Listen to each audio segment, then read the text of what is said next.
तो देखो मैंने यहाँ पे ना एक्सरसाइज कराने जा रहा हूँ 13.3 है ना। तो कक्षा 9वीं गणित। तो देखो हमें ना एक प्रश्नावली कराएंगे आज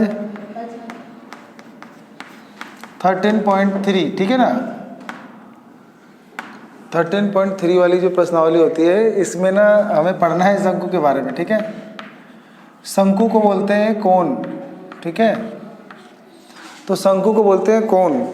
तो कोण के बारे में तो अभी तक पढ़े नहीं होंगे 9th क्लास में ना। तो शंकु में ऐसा होता है,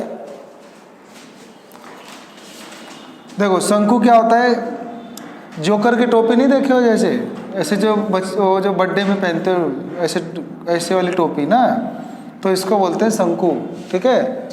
ऐसा जो देखे हो ना, ऐसा कि नहीं देखे हो, ऐसा ही होता है, ऐसे ही देखे हो ना।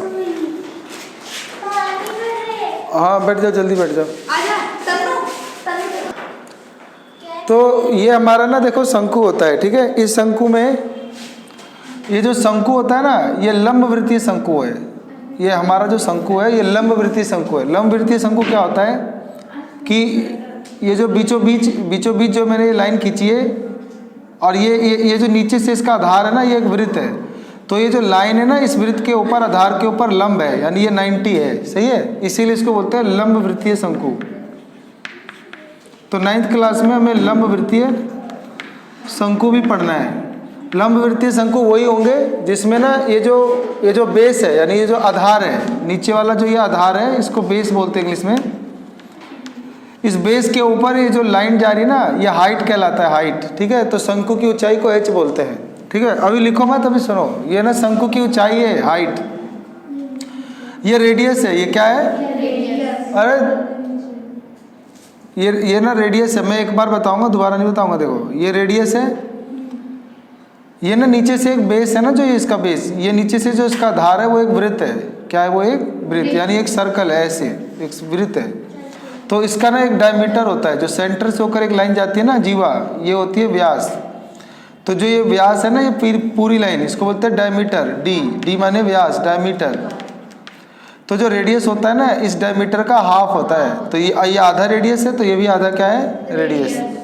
तो यानी डायमीटर जो होता है वो r जमा r, यानी 2r के इक्वल होता है। तो इसीलिए कभी रेडियस चाहिए तो 2 डिवाइड में आ जाएगा, तो डिवाइड ये हो जाएगा, ठीक है। तो रेडियस जो होता है वो डायमीटर का हाफ होता है। तो कुल मिलाकर ये आपका होता है हाइट, ये होता है रेडियस, यानी ये त्रिज्या होता है, ये ऊंचाई होता है, और ये दोनों एक दूसरे पे लंब है 90 डिग्री। और जो टेढ़ी लाइन जा रही है इसको बोलते हैं एल को बोलते हैं स्लांट हाइट।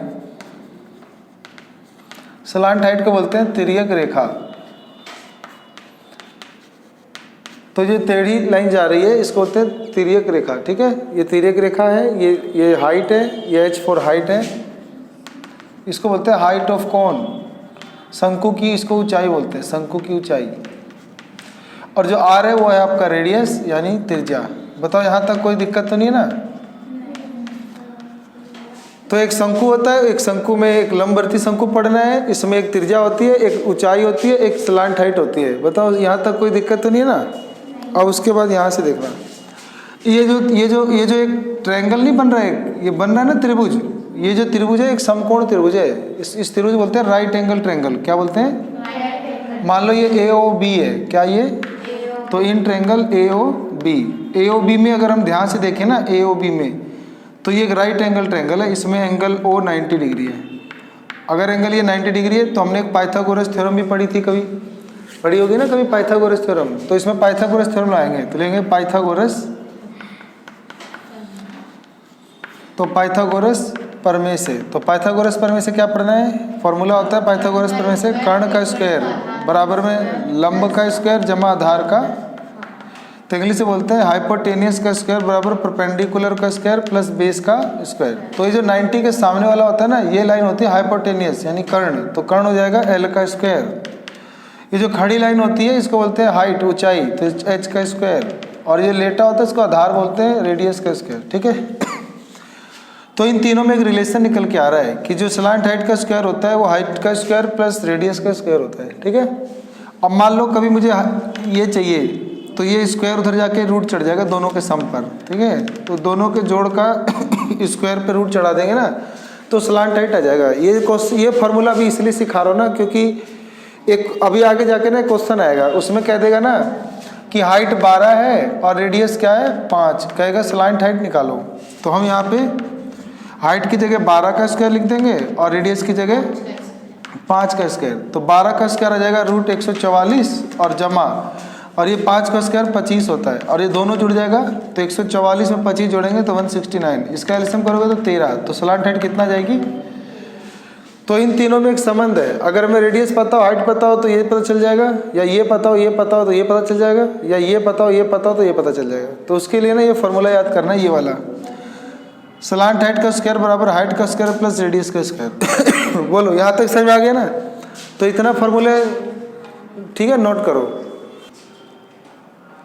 चलो देखो आगे हम ना इसके कुछ फॉर्मूले और पढ़ते हैं, ठीक है। तो ये हमारा हो गया कौन,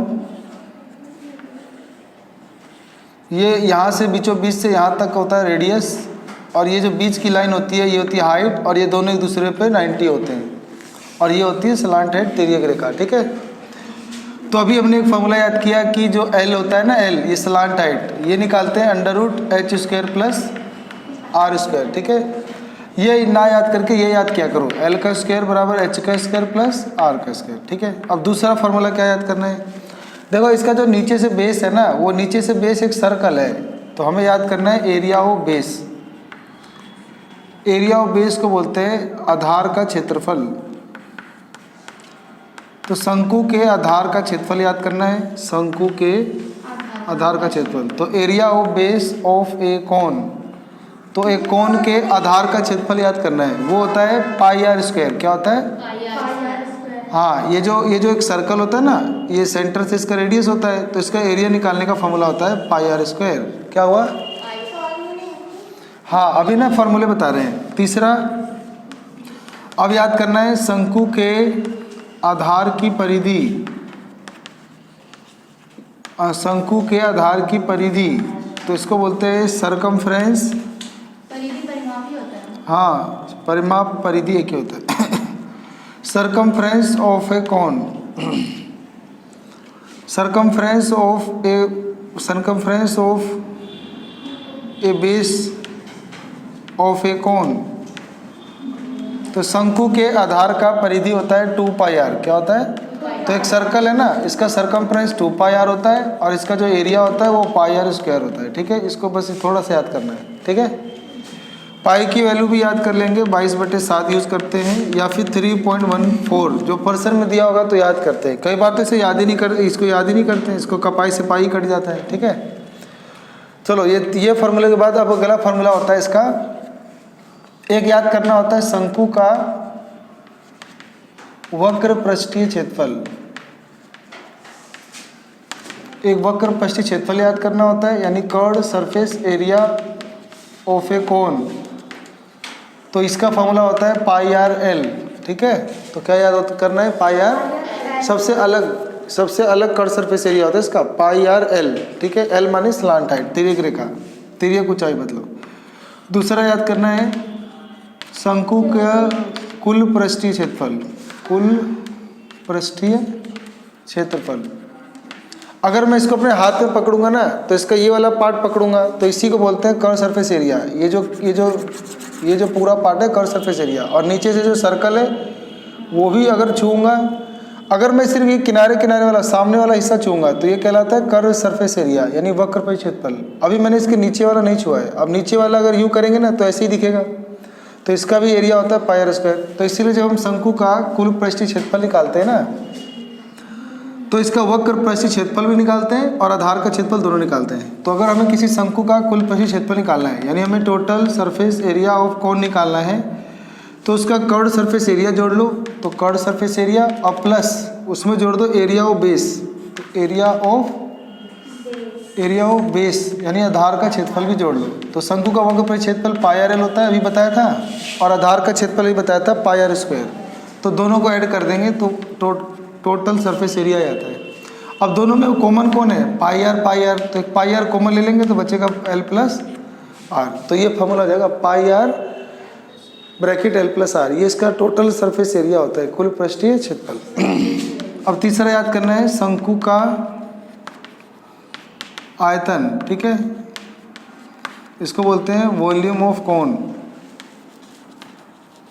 आयतन क्या होता है, मान लो ये कोई बर्तन है, इसमें कितना पानी समा सकता है, तेल समा सकता है, मिट्टी समा सकता है, हवा समा सकती है, तो इसके अंदर जो चीज़ समा सकती है उसको, उसके एरिया, उसके जगह को बोलते हैं आयतन, ठीक है, उसमें कितना जगह है खाली, तो वॉल्यूम। तो शंकु का आयतन होता है 1/3 area of base into height, 1/3 area of base into height, यानी 1/3 आधार का क्षेत्रफल गुना ऊंचाई, आधार का क्षेत्रफल गुना, तो 1/3 आधार का क्षेत्रफल होता है पाई आर स्क्वायर और इंटू ऊंचाई होता है हाइट, तो बन गया 1/3 पाई आर स्क्वायर एच। तो डायरेक्ट ये भी याद कर सकते हैं, नहीं तो अपना ऐसे भी याद करना है टुकड़ों में, ठीक है। तो बस इतना ही फॉर्मूले होते हैं जो हमें याद करने हैं, ठीक है। एक दो चीज़ें और होती हैं, जैसे 1 मीटर की क्यूब में 1000 लीटर पानी समा सकता है, और 1000 सेंटीमीटर की क्यूब में 1 लीटर पानी समाता है, ये और याद करना है। 1 मीटर में 100 सेंटीमीटर होते हैं, अगर किसी सेंटीमीटर को मीटर में बदलना हो तो हम 100 से डिवाइड करेंगे, तो ये याद करना है, ठीक है। अगर मीटर से सेंटीमीटर पे जाना हो तो 100 से मल्टीप्लाई करना है, तो बस इतना और याद करना है, ठीक है, नोट कर लो तो।